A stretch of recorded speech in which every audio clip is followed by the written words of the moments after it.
বাইকৰ আৰোহীক two হুইলাৰক except helmet আন কোনো কথাত ফাইন কৰিব নোৱাৰিব। অকল হেলমেট নিপিন্ধিলে ফাইন হ'ব, বাকী আৰু কাগজ নাই পত্ৰ নাই এইবিলাকত যিটো ফাইন কৰে সেই ফাইনটো আৰু এতিয়াৰ পৰা নকৰিব।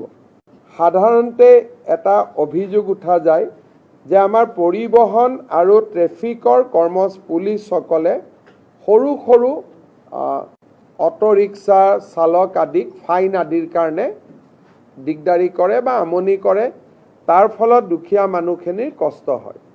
আজি কেবিনেটত আমি দুটা সিদ্ধান্ত লৈছোঁ যে বাইকৰ আৰোহীক টু হুইলাৰক এক্সেপ্ট হেলমেট আন কোনো কথাত ফাইন কৰিব নোৱাৰিব।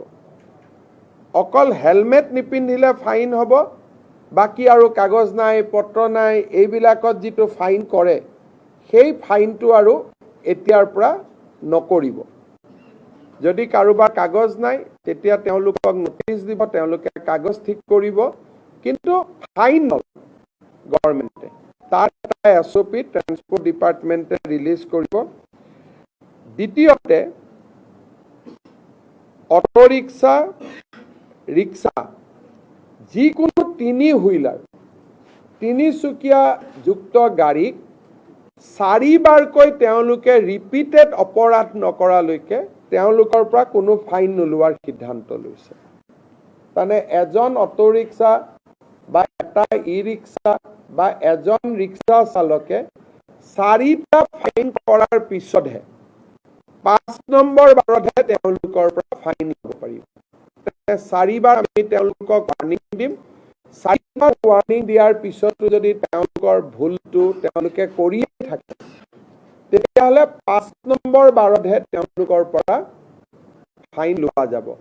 আৰু তেনেকে মটৰ চাইকেল স্কুটাৰ স্কুটি আদিৰ পৰা এটাতে খালি ফাইন লোৱা যাব হেলমেট নিপিন্ধিলে, বাকী আন কথাত আমি তেওঁলোকৰ পৰা ফাইন নলওঁ।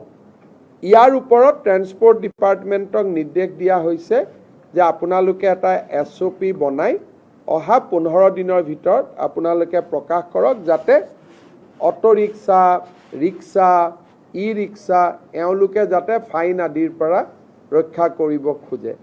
আমি এনে হিচাপ কৰি চাইছিলোঁ যে ইয়াত ফাইনৰ নামত চৰকাৰে যোৱা গোটেই 3 বছৰত 6-7 কোটি টকাও পোৱা নাই। গতিকে 6-7 কোটি টকাৰ কাৰণে আমি মানুহক হুলস্থুল কৰি থকাৰ কোনো অৰ্থ নাই।